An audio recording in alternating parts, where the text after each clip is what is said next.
গণভ্যুত্থানে ক্ষমতাচ্যুত প্রধানমন্ত্রী শেখ হাসিনার মানবতা বিরোধী অপরাধের মামলার রায় আজ। এ রায় ঘিরে সবার দৃষ্টি আজ আন্তর্জাতিক অপরাধ ট্রাইব্যুনালের দিকে। ট্রাইব্যুনালে কি হবে আজ? জুলাই গণহত্যা সহ মানবতা বিরোধী অপরাধের দায়ে সর্বোচ্চ শাস্তি হবে শেখ হাসিনার, নাকি বিচারকদের বিবেচনায় আসবে অন্য কোনো আদেশ? প্রসিকিউশন বলছে ২০২৪ সালের জুলাই মাস জুড়ে শেখ হাসিনার কথাগুলোই হুকুম হিসেবে তুলে ধরা হয়েছে। আছে ফোনালাপ, যাতে প্রমাণিত গণহত্যার সুপেরিয়র কমান্ডার শেখ হাসিনাই। সুনির্দিষ্ট আর কি অভিযোগ আছে এই মামলার? রাব্বি হোসেনের রিপোর্টে দেখুন তার বিস্তারিত। নতুন ব্লেন্ডে আরো রিচ অ্যারোমায় সেলন ফ্যামিলি ব্লেন্ড টে।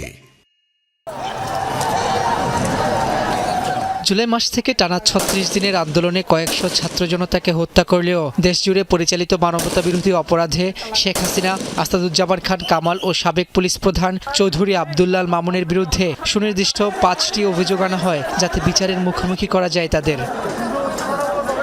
তদন্ত সংস্থার ৮,৫০০ পৃষ্ঠার তদন্ত প্রতিবেদনে গণভবনে বসে রাজাকার বলে শিক্ষার্থীদের বিরুদ্ধে রাষ্ট্রযন্ত্র ও দলীয় নেতাকর্মীদের উস্কিয়ে দেয়াই প্রথম অভিযোগ। কারণ সেই বক্তব্যের পরই গণহত্যা চলে সর্বত্র।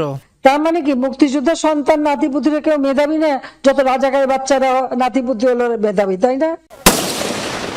মামলার মূল তদন্তকারী কর্মকর্তা তার জবানবন্দিতে বলেন, শেখ হাসিনার নির্দেশে দেশের অন্তত ৪১টি জেলার ৪৩৮টি স্থানে হত্যাকাণ্ড সংঘটিত হয়েছে, আর ৫০টির অধিক জেলায় হয়েছে মারণাস্ত্র ব্যবহার, যা সুপিরিয়র কমান্ডের আওতায় হত্যাযজ্ঞের প্রধান মাস্টার মাইন্ড ও হুকুমদাতা হিসেবে আনা হয়।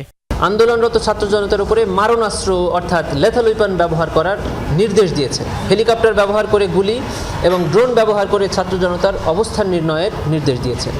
শুধু তাই নয়, ৫ অভিযোগের মধ্যে জুলাই শহীদ আবু সাইদকে হত্যা, আশুলিয়ায় ৬ মরদেহ পোড়ানো ও চানখারপুলে ৬ জনকে হত্যা ও ষড়যন্ত্রের অভিযোগও রয়েছে। হাজির না হয়ে উনি যে সকল কথা বলবেন সেটা আইনের দৃষ্টিতে কোনো বক্তব্যই নয়, সামাজিক দৃষ্টিতে বক্তব্য, যেটাতে আমরা মনে করি যে উনি যে কোনো একটা সময় এসে বলবেন যে এখানে মামলা চলছে, এখানে যে মামলা হয়েছে এটা আমি জানি না বা জানতাম না, এটা বলার সুযোগ থাকছে না। আজ রায় হচ্ছে শেখ হাসিনা সহ ৩ জনের বিরুদ্ধে মানবতা বিরোধী অপরাধের মামলার, যা সম্প্রচার করা হবে সরাসরি। ঢাকার গুরুত্বপূর্ণ 10টি পয়েন্টে বড় পর্দায়ও রায় ঘোষণা দেখানো হবে।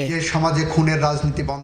এদিকে কি সাজা হবে শেখ হাসিনার, তা নিয়ে চলছে হিসেব নিকেশ। আন্তর্জাতিক অপরাধ ট্রাইব্যুনাল আইনে মানবতা বিরোধী অপরাধে সর্বোচ্চ সাজার পাশাপাশি আমৃত্যু কারাদণ্ডের বিধানও রয়েছে। তবে এসব অপরাধে তৎকালীন সরকার প্রধানের কি সাজা হবে তা এখন ট্রাইব্যুনালের ৩ বিচারপতির হাতে। রাব্বি হোসেন, যমুনা নিউজ, ঢাকা।